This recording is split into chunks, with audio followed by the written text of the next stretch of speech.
परमेश्वर का वचन कहता है इज़राइल का जो रक्षक है ना वो सोता है ना ऊँघता है, और इज़राइल का रक्षक नए नियम में इज़राइली आप हो। आप जानते हो इस बात को? हम आत्मा से जन्मे ले लोग हैं। आमीन। मेरे पास आपके लिए गुड न्यूज़ है, और गुड न्यूज़ ये है कि शैतान के पास अब मृत्यु की चाबी नहीं है।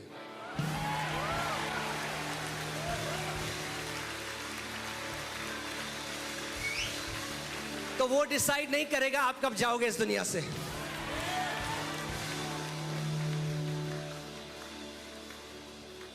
आमीन। सो आज बहुत ही अमेजिंग होने वाला है।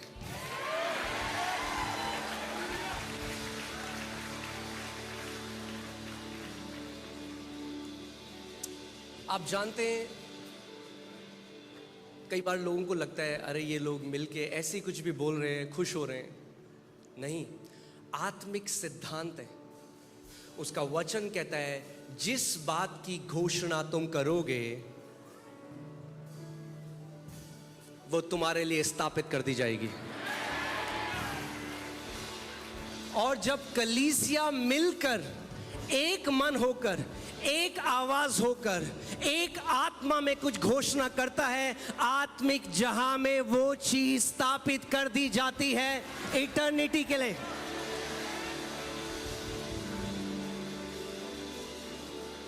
आमीन।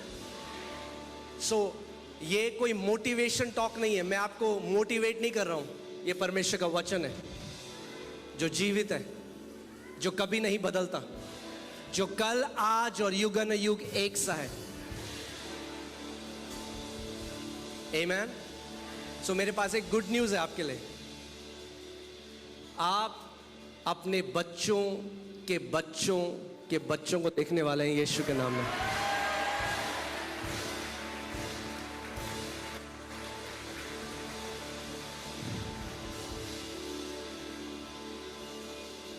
आमीन।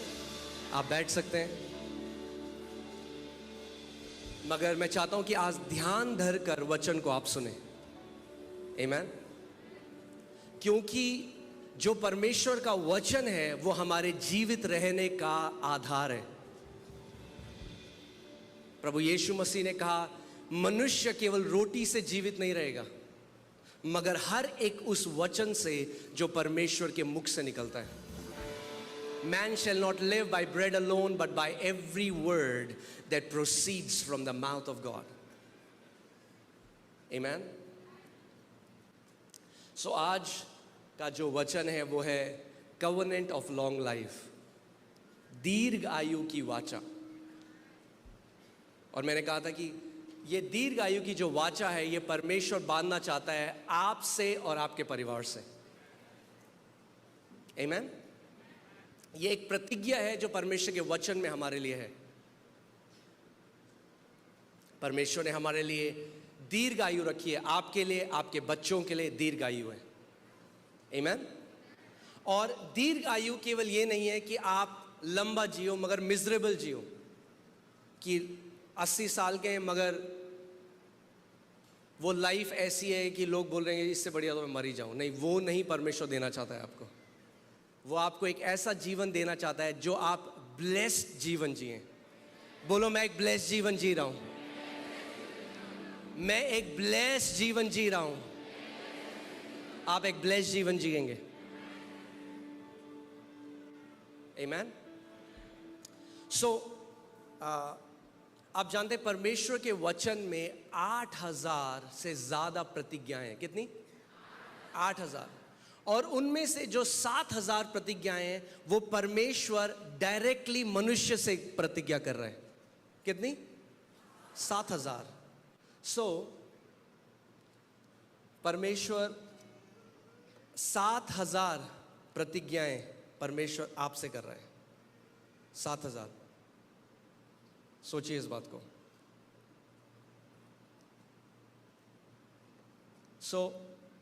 7,000 promises।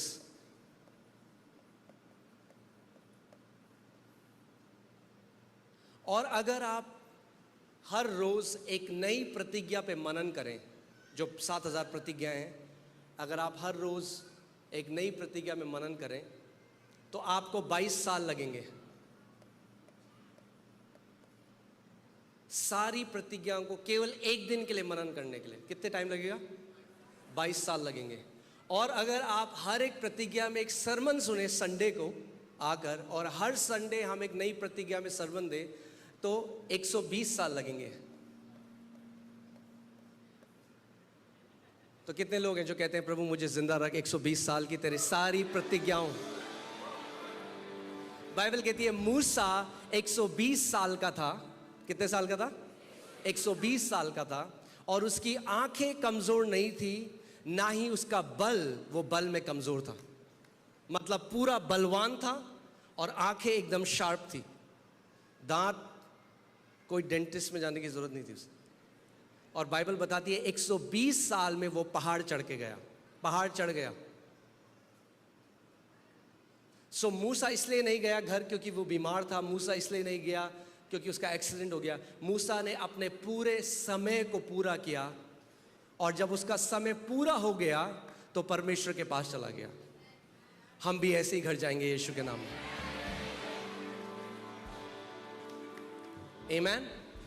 मैं आपके ऊपर ये घोषणा करता हूं कि आप ट्यूब लगे हुए एक्सीडेंट में, किसी महामारी में, किसी रोग में, किसी बीमारी में, हार्ट अटैक में, ऐसे आप घर जाने वाले नहीं हो यीशु के नाम में। बोलो मैं अपनी आयु को पूरा करूंगा यीशु के नाम में। आमीन। सो 7,000 प्रतिज्ञाएं हैं, और 7,000 प्रतिज्ञाओं में से बहुत सारी प्रतिज्ञाएं दीर्घायु की हैं। अब जब भी परमेश्वर आपसे कुछ प्रतिज्ञा करता है तो इसलिए करता है क्योंकि परमेश्वर की वो इच्छा है आपके लिए। It's God's promises are God's will for you. आमीन। वरना वो आपसे प्रतिज्ञा नहीं करता। सो आप इस बात को समझ सकते हैं कि it is God's will. God's promises are God's will. कई लोग कहते हैं मुझे कैसे पता परमेश्वर की ये इच्छा है? उसकी प्रतिज्ञाएं देख लो। जो उसकी प्रतिज्ञा है वो उसकी इच्छा है आपके लिए। आमीन। मगर केवल क्योंकि परमेश्वर ने आपके साथ, आपके लिए एक प्रतिज्ञा करी है, इसका मतलब ये नहीं है कि वो ऑटोमेटिकली आपके जीवन में पूरा होगा। इसीलिए हमें सीखना है, आत्मा के चलाए चलना है, और समझना है कि जो हमारे लिए प्रतिज्ञा करी गई है हम उस प्रतिज्ञा को कैसे पालें। बोलो जो मेरा है मैं उसको पालूंगा। आपकी गोदी में नहीं गिरेगी कोई प्रतिज्ञा। आमीन। केवल क्योंकि बाइबल में लिखा है तो ऑटोमेटिकली आपके साथ पूरा नहीं होगा। कोई भी प्रतिज्ञा ऑटोमेटिकली पूरी नहीं होती, वो विश्वास के द्वारा कार्यशील होती है। आपको उस प्रतिज्ञा के साथ विश्वास को मिलाना पड़ेगा। जब आप उस प्रतिज्ञा में विश्वास को मिलाते हैं तो आत्मिक जहां में वो एक्टिवेट हो जाती है, कार्यशील हो जाती है। वरना वो डोरमेंट पड़ी हुई प्रतिज्ञा है, आपके लिए रखी है, आप ही की है, मगर डोरमेंट है। और कई मसीह ऐसे हैं जिन्होंने कभी भी उस प्रतिज्ञा का लाभ नहीं उठाया। जैसे पवित्र आत्मा का बपतिस्मा पिता की प्रतिज्ञा है, मगर कितने विश्वासी आज हैं जो कहते हैं हमें नहीं चाहिए बपतिस्मा, तो परमेश्वर उनको नहीं देता। उनको जबरदस्ती नहीं, कुछ भी परमेश्वर आपके जीवन में जबरदस्ती नहीं करेगा। आप कहते हो नहीं नहीं प्रभु मुझे तो नहीं जीना ये लंबा, मुझे तो नीले आसमां के पहाड़ जाना है, तो परमेश्वर कहते हैं मैं, आपकी इच्छा, वो आदर करता है आपकी इच्छा का। आपको जल्दी घर जाना है, वो आपको जल्दी बुला लेगा। मगर अगर आपको कहना है नहीं प्रभु मैं ऐसे अकेले तो नहीं जाऊंगा, बहुत आत्माओं को साथ लेकर जाऊंगा। एक ही जीवन है, इस बात को याद रखो, एक ही जीवन है। एक बार परमेश्वर पिता ने मुझसे कहा मेरे बेटे मैंने तुझे अपनी आत्मा की कलम दी है। क्या दी है? और जो उसने मुझे दी है वो उसने आपको भी दी है। उसने कहा कि मेरे बेटे मैंने तुझे आत्मा की कलम दी है, तू अपनी कहानी चाहे तो कितनी महिमा से भरी हुई लिख सकता है या जितनी साधारण तू चाहे तू लिख सकता है। परमेश्वर नहीं है जिसने आपकी कहानी लिखी है, आपको कलम दे दी और अब बोला अब तू लिख। कैसी कहानी तो लिखना चाहता है? मैंने तुझे अपनी सामर्थ्य दी, मैंने तुझे अपना अधिकार दिया, मैंने तुझे अपनी पवित्र आत्मा दी, अब तू लिख कैसी कहानी लिखना चाहता है, कितना महान तू जीना चाहता है इस पृथ्वी पे, तू लिख। क्योंकि याद रखिए एक ही जीवन हमें दिया गया, और जैसा आप जीते हैं इस पृथ्वी पे वो हमेशा के लिए आपकी कहानी अनंत तक की रहेगी, वो बदल नहीं सकती उसके बाद। एक बार जो व्यक्ति मर गया, अनंत में चला गया, उसने जो पृथ्वी पे किया वो बदला नहीं जा सकता। So you choose, you want an ordinary story, आप एक आम साधारण कहानी, और you want to write a glorious story. ये आप कहते हैं प्रभु मैं ऐसे जाने वाला नहीं हूं, एक ही लाइफ है। अपने पड़ोसी को बोलो मैं ग्लोरियस स्टोरी लेकर जाऊंगा।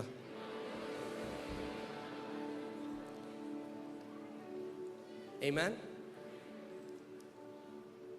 आप डिसाइड करो कि जब आप परमेश्वर के राज्य में प्रवेश करोगे, देखिए कितने ऐसे मसीह हैं, कितने ऐसे बिलीवर हैं जो जिन्होंने उद्धार पाया मगर हमेशा सेल्फिश जीवन जिया, अपने लिए जिया, अपने बारे में सोचा, केवल अपने लिए प्रार्थना करी, कलीसिया गए तो अपने लिए गए, बाइबल पढ़ी तो अपने लिए पढ़ी, केवल अपने लिए जिया। और जब वो मर जाएंगे, परमेश्वर के बेटे और बेटियां ज़रूर स्वर्ग जाएंगे, क्योंकि उद्धार उन्होंने पाया, लहू से वो धोए गए, अनंत जीवन उन्होंने पाया। मगर जब वो स्वर्ग जाएंगे तो वो ऐसा होगा जैसे भीड़ में एक बंदा घुस गया, पता भी नहीं चला। और फिर अगर आप हैं, आपने मसीह में वो जीवन जिया जो आपने औरों के लिए जिया, आपने रात को घुटने टेके उन लोगों के लिए जिनके लिए पवित्र आत्मा ने आपको बोला, आपने आंसू बहाए अपने कमरों में, कोई अगर बीमार है उसके लिए, अगर आपने किसी और के लिए जिया, तो जिस दिन आपका घर जाने का समय आएगा पूरा स्वर्ग आपका इंतजार कर रहा होगा। साधारण एंट्री, भीड़ में नहीं घुसोगे, भीड़ में नहीं घुसोगे, सेलिब्रेशन होगा स्वर्ग में। स्वर्ग को पता होगा एक ऐसा बेटा आज घर आ रहा है जिसने प्रभु यीशु मसीह के लिए महान कामों को किया है। अब आप डिसाइड करो आप कैसे घर जाना चाहते हो, भीड़ में घुस के, या जब आप स्वर्ग जाओ तो इधर से भी लोग झप्पी पाए आपको, उधर से भी झप्पी पाए, इधर से भी झप्पी पाए, और आपको बोले कि आपकी वजह से मैं आज स्वर्ग में हूं, आपकी वजह से मेरे पिता पृथ्वी पे ठीक हुए, आपने जो प्रार्थना करी उसकी वजह से मेरा बेटा बुराई के रास्ते को छोड़कर परमेश्वर के रास्ते में आया। आमीन। क्योंकि याद रखो वो दिन आ रहा है जब परमेश्वर ओपनली रिवॉर्ड देगा उन लोगों को जिन्होंने बंद कमरों में उसके लिए जिया है। कुछ भी चीज छुपी नहीं रहेगी, बाइबल बताती है। Jesus said there is nothing that shall be hidden, कुछ भी छुपा नहीं रहेगा, हर एक चीज रिवील होगी, हर एक चीज ओपन करी जाएगी। जहां आपने जो जीवन जिया औरों के लिए, एक दिन ऐसा आता है जब आपका स्वर्गीय पिता पूरे ब्रह्मांड के सामने आपको रिवॉर्ड देगा, आपको पुरस्कार देगा। आमीन। मैं जब बाइबल में एक दिन पढ़ रहा था और पवित्र आत्मा ने मेरे ध्यान को एक जगह फोकस किया कि स्टीफन, जो बाइबल बताती है, स्टीफन एक वो व्यक्ति था जो अपोस्टल की तरह नहीं बुलाया गया, जिसको चुना गया टेबल में वेटर की तरह सेवा करने के लिए। जैसे आप लोग सेवा करते हैं यहाँ पे, तो एक सेवा वो करता था। 7 लोग जो चुने गए और वो सेवा करता, रोटियां देता होगा लोगों को, खाना देता होगा। और उस समय में बाइबल बताती है कि वो आत्मा से भरा हुआ था, परमेश्वर की बुद्धि और ज्ञान से भरा हुआ था, और उसका चेहरा ऐसे चमकता था जैसे कोई स्वर्गदूत हो।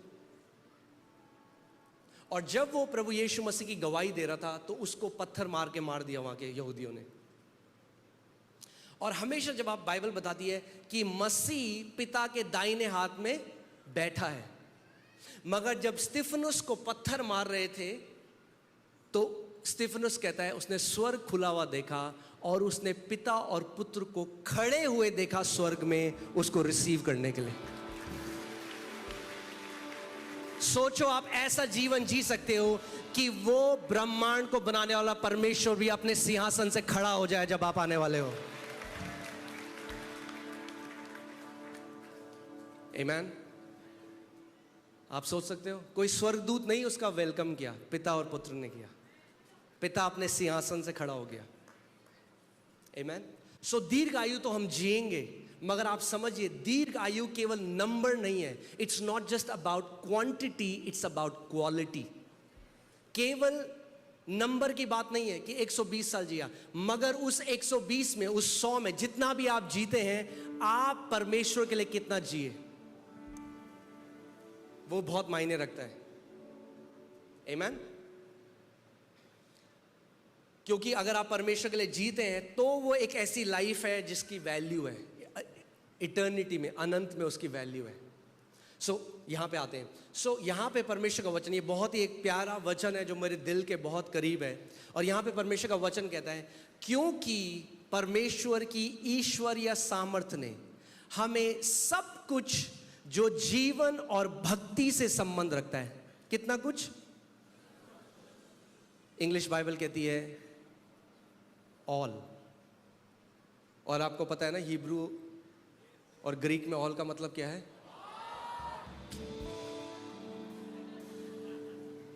सो हमें उसी की पहचान के द्वारा, ये जो इंग्लिश बाइबल में शब्द पहचान है, ये शब्द है नॉलेज, यानी ज्ञान।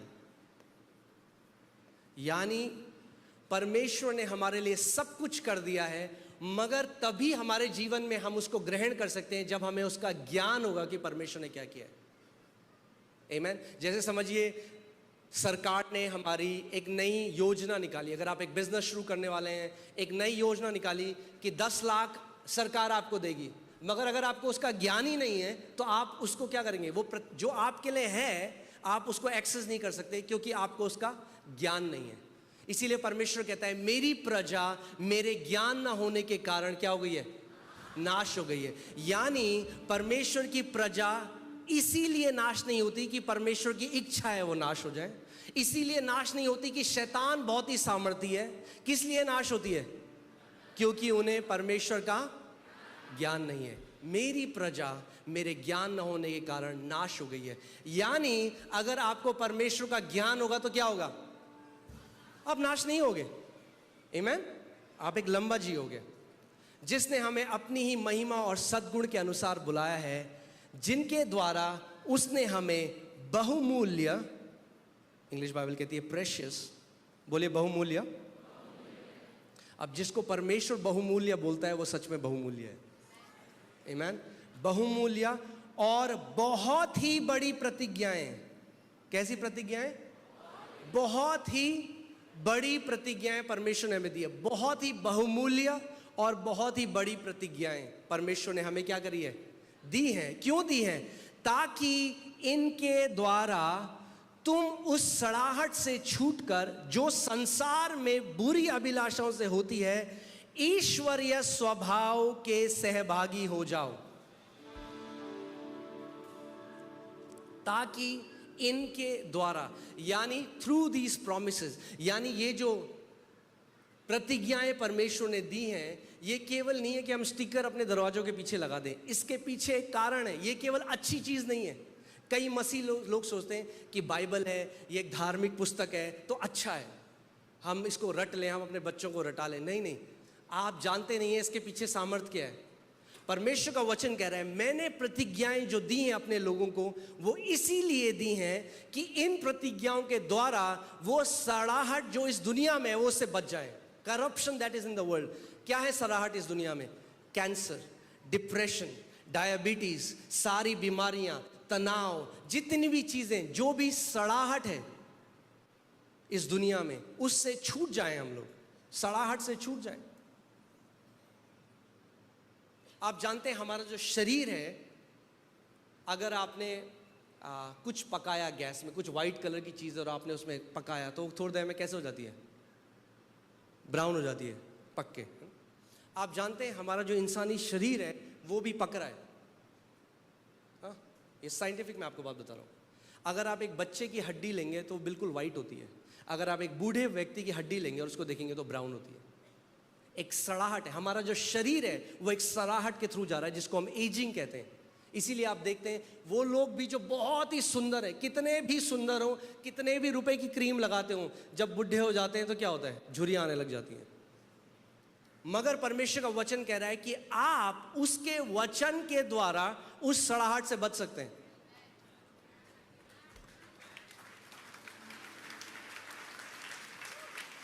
सबसे पहले तालियां बहनों ने बजाई, हालेलुया। मैं आपको बता रहा हूं, जो ओले क्रीम नहीं कर सकती, जो बोटॉक्स नहीं कर सकता, वो परमेश्वर का वचन कर सकता है। इटर्नल यूथ दे सकता है आपको। सारा 80 साल की है। 80 कितने साल की? कभी आपने देखा कि कोई किसी 80 साल की स्त्री को देखे और बोले मेरे को इनसे प्यार हो गया है? 80 साल की।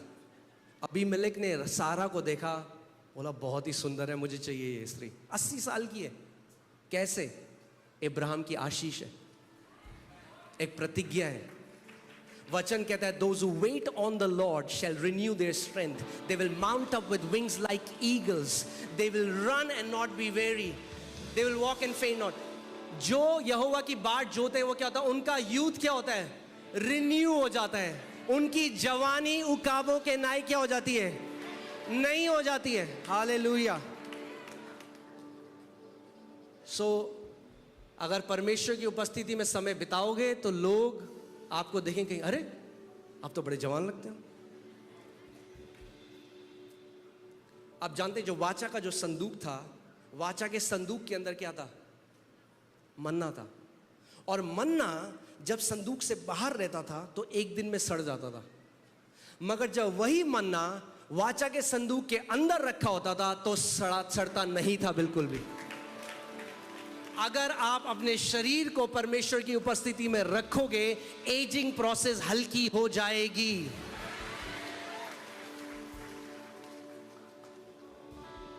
फिर लोग आपको बोलेंगे, आपकी त्वचा देखकर आपकी उम्र का पता ही नहीं लगता। आप क्या करते हो? बोलना मैं परमेश्वर के साथ संगति करता हूं।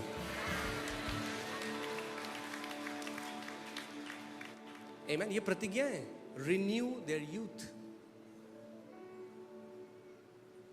मुझे नहीं पता, अगर आपको पता है कि नहीं, जब एक जो ईगल होता है, ईगल को हिंदी में कहते हैं बाज, उकाब, जब एक उकाब बुढ़ा हो जाता है तो उकाब ऊंचे एक पहाड़ पे जाता है जहां पे उसको कोई डिस्ट्रैक्शन नहीं होती और वो सूरज को एकटक होकर देखता है। उसको बोलते हैं मोल्टिंग प्रोसेस। ये आप पढ़ सकते हैं इसके बारे में। क्योंकि उकाब की जो चोंच होती है, उसकी जो बीक होती है, वो मुड़ जाती है आगे से और वो पैनापन खत्म हो जाता है, तो वो शिकार नहीं कर पाता। इसीलिए वो उकाब क्या करता है? वो ऊंचे पे जाता है पहाड़ पे और बैठ करके वो सूरज को एक टकी देखता रहता है, खाना नहीं खाता, और उसकी जो थोड़े टाइम में जो बीक होती है वो झड़ जाती है। और फिर जैसे वो बैठ कर सूरज की तरफ देखता रहता है एक टक, उसकी एक नई, इसीलिए बोलते हैं उकाब की तरह तेरी जवानी नई हो जाएगी। क्योंकि वही बुढ़ा उकाब नई चोंच को लेकर जब आता है तो बिल्कुल जवान होकर आता है, नई स्ट्रेंथ के साथ आता है, नए बल के साथ आता है। और परमेश्वर का वचन कहता है जो यहोवा की बाट जोते हैं, जो यहोवा की उपस्थिति में बैठते हैं, उनकी जवानी भी उकाब के नाई नहीं हो जाएगी।